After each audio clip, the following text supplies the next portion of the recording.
In her meditation, Reverend Victoria kind of reminded us of the possibility of being ourselves in a different space, in the space within. And that's really the definition of the spiritual path. What is heaven? She mentioned heaven. What is that? When are we in heaven?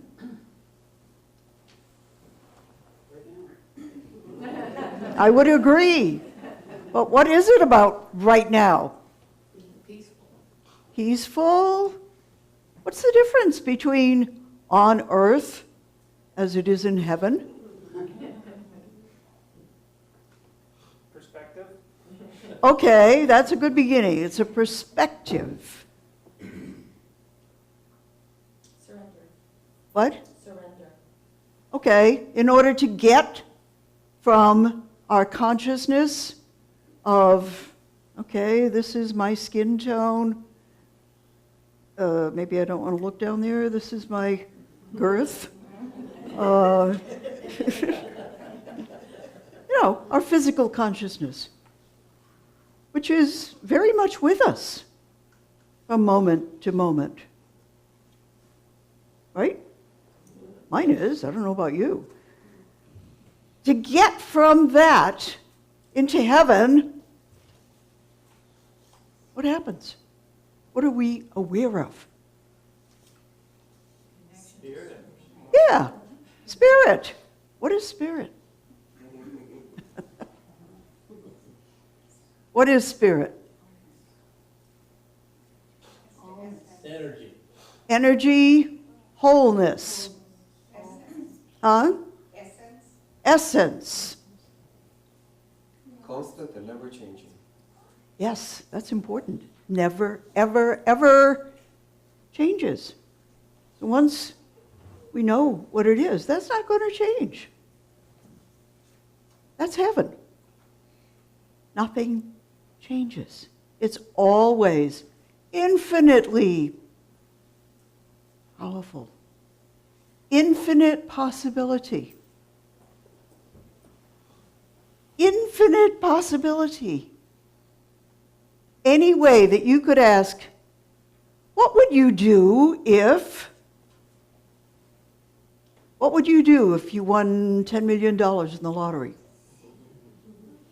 What would you do if you suddenly found you could flap your wings and fly?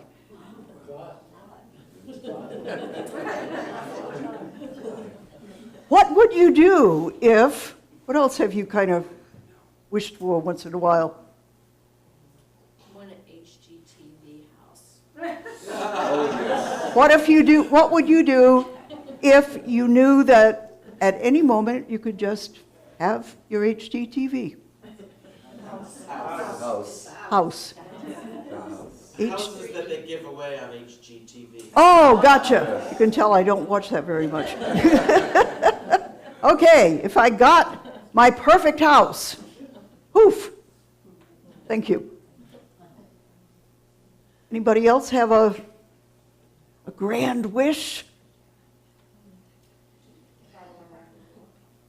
What would you do if you could spend all the time that you had traveling around the world? Travel around the world. Huh? Travel around the world. Pete said what the answer is. Hmm? Just do it. Do it. Yeah. What's keeping you from doing it? You think things are keeping you from doing stuff, but that's in the physical world. You have the idea, right? In your infinite potential, you have that idea, that desire. And in the infinite heavenly world, what does that mean? It's already there. You're there. It's there. And the question then is, okay, so how do I get it? That's really what it is. How do I make these wonderful daydream ideas become my physical experience? That's the spiritual journey,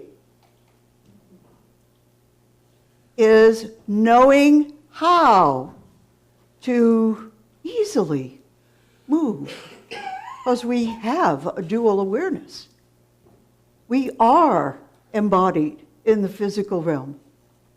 And all the time in the physical realm, things are happening that we didn't choose. Well, we think we didn't choose. Right? When was the last thing something happened that you didn't choose? Yesterday. Huh? The one I thought of was yesterday, too. I was driving along Dixon Road, and 10 feet in front of me, a huge tree branch fell and covered the road and broke into very heavy logs. I didn't choose that, but it happened. I thought, wow, I'm so lucky. And then I thought, there's no way to drive through that. And I was the one nearest the logs. So I stopped, I thought about it, and thought, okay, what do I do now? And I thought, okay, so I'll get out and I'll move the pieces. You know, it was so interesting. I was wondering, did this really happen? Because I moved all the pieces, and there were cars lined up in both directions, and they watched me. I am not kidding you. And I cleared the logs. I am not kidding. On both sides of the street, for both lanes. And everybody sat there and watched. So, you know, what world are we present in? One never really knows. Anyway, then I could drive on and go home. It really surprised me. You eased the suffering of everybody. Well, yeah, and I could do it. Go figure. But it was just kind of a surprise that, you know, here are all these people sitting there watching me clear the road, single-handedly. But what happens in the physical world, it's of that nature. It just happens. It's an event. Is that what we remember? The branch falling in front of me is already not really the big picture of what I'm going to remember for a very long time of that event. What am I going to remember? What did I just tell you? It was my experience. It was my story. Now, the guy sitting in back of me watching me clear the road, I really wonder what his story is. There's this really strong woman. Yeah, it could be. I have no idea, because my story, my experience, my way of, you know, remembering it, interpreting it, telling it, that's my unique experience. And that's what we always do, because we are of two realms, two dimensions. We have a physical events, you know, we're in that world, things happen. And boy, do they. And then, as we go through it, our mind is going a mile a minute. Like, okay, there's a million questions you could ask. And as we're explaining this, we're putting together a story about it. We are having an experience. So when you say, I experienced, yada, yada, that's only true if you're talking about your interpretation, your story, your non-physical you're telling your non-physical story based on all the judgments. Like, so I'm picking up and dragging these big logs, right, across the street to get them down in somebody's yard. And I'm thinking, what's wrong with this picture? All these people, I wouldn't say my age, they're seeing this, basically old lady, single-handedly dragging a tree out of the road. What's in their heads? I guess but that's my story about it. Do you see the difference? Event and story. Unless we're off in a daydream somewhere or unconscious, when something happens, we have an experience. And we automatically process what happens in the physical, the events that happen in the physical, and make a story out of them. And the stories are based on our culturally based beliefs, our unconscious beliefs. So my belief behind my story is, well, dang, I always thought the guys were supposed to be chivalrous and do the work. I'm sure there were a few guys in, 3 dozen cars that were stopped by the time I was finished. It must have been. And then I judge. What's wrong with them? That's just one little example. They happen every day. I ordered a 10-ream box of paper because it was a great sale price. And it arrived on the porch, and I felt so proud of myself because we were running out of paper. And I got it here. Before we ran out, Nancy got out on the porch. She said, "What'd you get that for?" I said, "Huh?" She said, "That's not the right paper." Okay, it's sitting right in front of our front door. It's being a big obstacle. I can't even budget. I can't slide it, I can't pick it up, I can't move it. It just sat there. It was a problem, right? I really and truly, was dithering about, okay, it can't stay here, I can't bring it back. Obviously, we're not going to use it. What do I do now? There's a basic belief that I was harboring, welcoming, and that is, I need to do something. Well, dang, why is it all up to me? And so what did I do? I said, okay, Spirit, I know that if I leave it up to you, it will go away.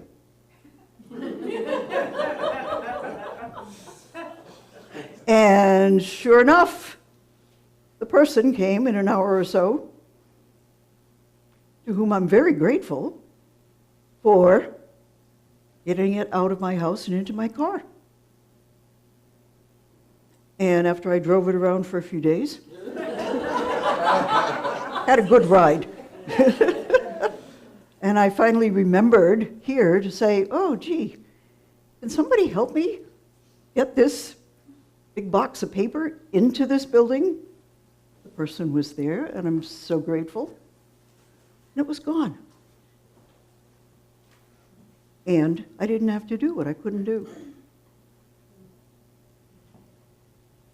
We can use the transition, the shifting. Shifting is what it is. Pivoting is a word that I've heard used.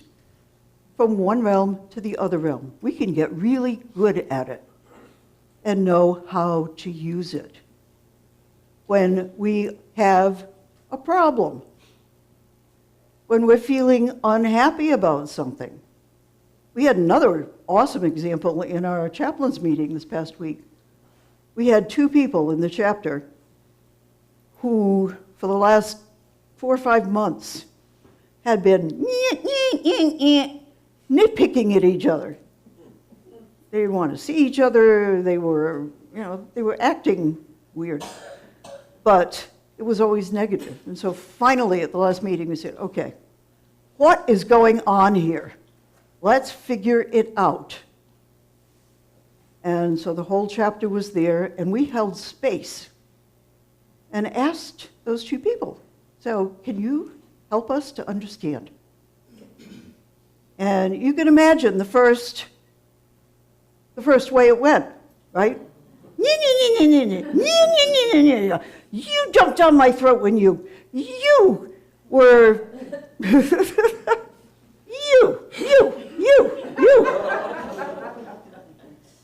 We just sat there and held the space.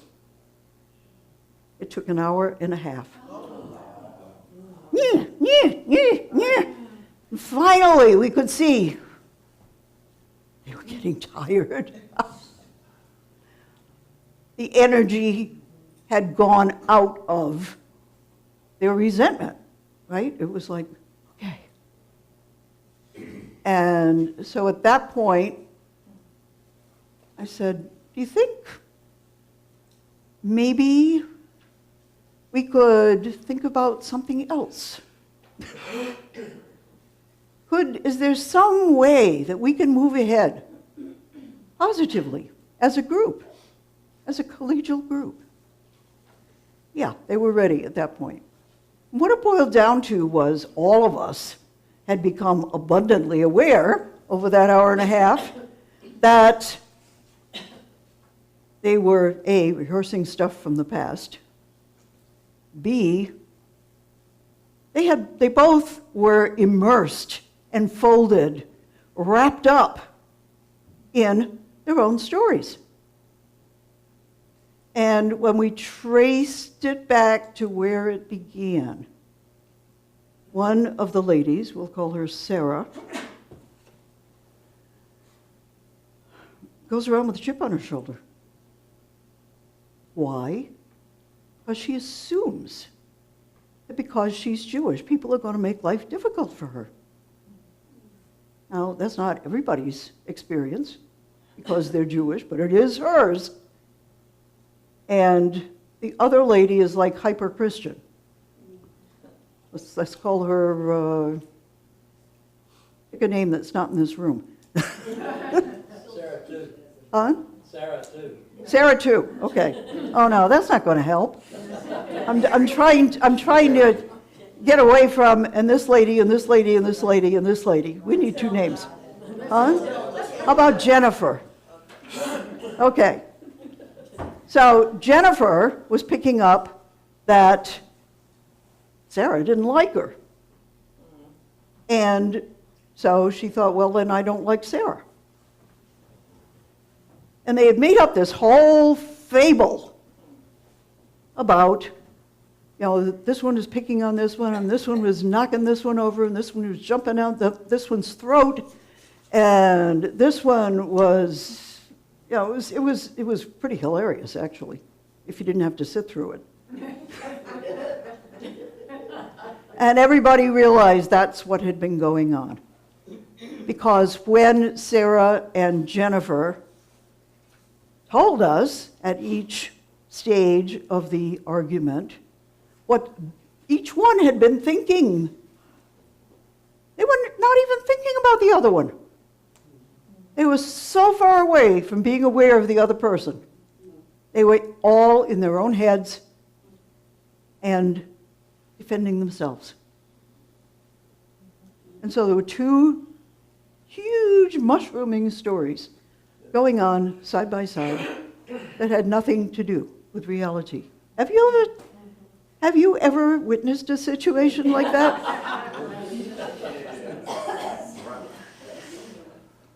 Okay. What? Rosemary, I came a little late for the first story, but I think I got the gist of it. So there wasn't any way of you asking, you could have went over to somebody's car and say, would you help me? They probably would have helped you. I'm sure, but it was not in my head. It wasn't there at the time, you just. We're talking about the box. Yeah, the box, okay. Yeah. Obviously, I needed to ask somebody to help, but that meant getting rid of a thought that was in my head. It's mine, I got to deal with it. Okay, gotcha. Shifting something about an underlying belief always makes the situation change enough So it goes poof. It's so amazing. And sometimes you got to listen to somebody for an hour and a half until they get to where they begin to realize that they're being repetitive and saying the same thing over and over and over and going around in circles. And that doesn't feel good either. And it's exhausting. It's exhausting, exactly, and that's where they came to. There's another way, and that is to be aware. There are easy ways to shift. They're in our physical repertoire. And if we know them, we can make a decision, okay, whoops, I need to shift something. This story is not bringing me anywhere. I just want to suggest that if someone had used some nonviolent communication. I am sure that's it true, might have yes. been a lot less than an hour and a half. Yes. However, they were already, Okay, I couldn't, well, anyway, yeah. they weren't ready for any kind of suggestion except they wanted to get at each other so bad.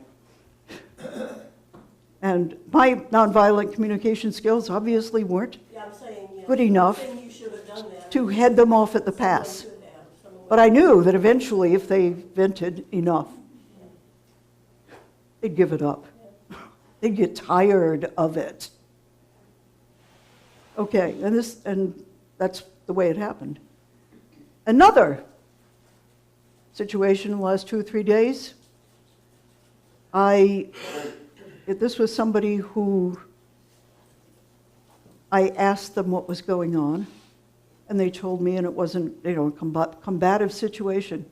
And so I suggested, okay, let's think about this as 2 dimensions, two totally different planets, 2 systems of gravity, if you will. Okay, and here is what I'm going to suggest to you, and I'll follow up with questions. Can I ask you some questions? Oh, yeah. Okay, so the strategy, which would have been really helpful in the first meeting if I could have gotten them to listen, was, okay, identify, right now, what are you unhappy about? She had told me. Can you go within? Can you just be for a couple of minutes and ask your inner wisdom? And this was somebody who knew these terms, so she could do it. Ask your inner wisdom, what belief is causing you the pain? Which belief could you change most easily and turn it into a whole different situation? And she did. And it took 2 minutes. And she had it. She had taken on a huge responsibility, and she was conflicted. The responsibility is going to cost a lot of money. It's going to take a lot of time. It's a big job. And she did it because she perceived that she was the only one who could do that job. And that's why she took it on. Big part. And then she realized, oh my God, this is huge. I'm not sure I want to do it. It's hard. And she was feeling the hardness and the weight. I said, okay, what's the belief in there that you can change? And she thought about it, and she thought, okay, it's that this is a burden. If I change that to think, this is my chance to be of service. It changes everything. I can be happy doing this. It's a lovely shift of one belief out of many possibilities. And in, say, 5 minutes total, it was done. She knew, going forward, how to make it an enjoyable situation for herself. That's using what we know about the physical and the spiritual, earth and heaven. What we know about how to slide between them without being traumatized. And that's something that once we practice it a little bit, we can do. There was a science of mind teacher who actually spread this idea around extensively in the 1930s, Emmett Fox. He wrote a little 5-page pamphlet called The Golden Key. Anybody encountered that before? Yeah. And the 7-day mental diet, right? Was that him? I don't know. All I know about is the Golden Key. Anyway, in the 30s and into the 40s, both Unity, Science of Mind, Divine Consciousness, all New Thought people, this was a big thing. People talked about it and helped each other and reminded each other. And the expression was, well, why don't you golden key it? Why don't you golden key it? So what do you do when you golden key? Put your attention on God instead of the problem. That's right. You shift your attention into spirit and away from the problem. You heard before, whatever you think about grows? This is a very practical way of not thinking about what you don't want to have grow. Okay?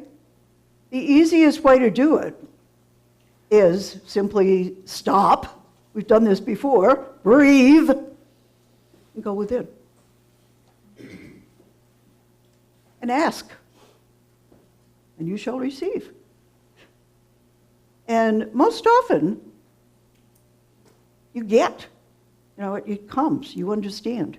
Oh, that's the hang-up. And then you can change it. That's the what? That's the hang-up. So the golden key basically involves realize that you're unhappy with something. Change the picture, right? Go from the physical to the divine. Ask for help. Listen. Act. You know, take it seriously. I know for myself.